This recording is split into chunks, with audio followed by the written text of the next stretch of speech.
Hi mga kabudang! So ngayon, ang content natin is yung bago ng Dunkin Donut, yung pistachio nila. Yan. So this is worth 120 pesos. So tignan natin kung worth it yung 120. Matagal na ako naghahanap pero every time na nagtatanong kami sa mga shops, sa mga branch nila, wala, laging wala nga daw dating. So ito, kanina umalis si Habi, tapos pagdating niya, may pasalubong ako.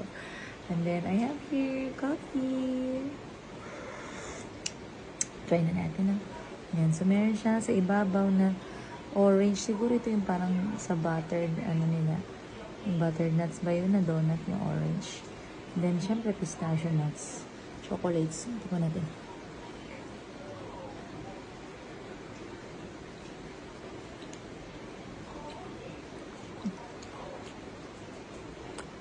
Ito yung loob niya.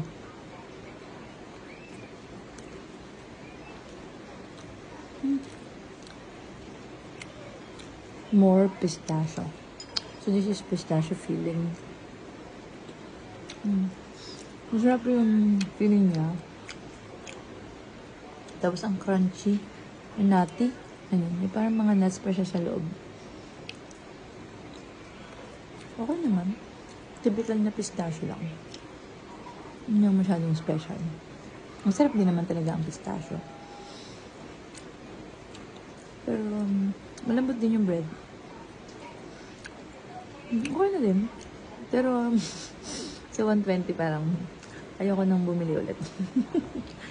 Pero masarap naman. Para lang matignan natin.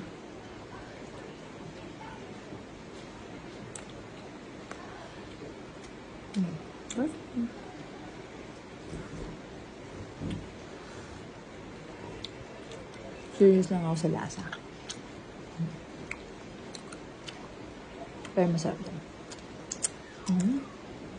Merienda na muna ako mga kabudang. Bye!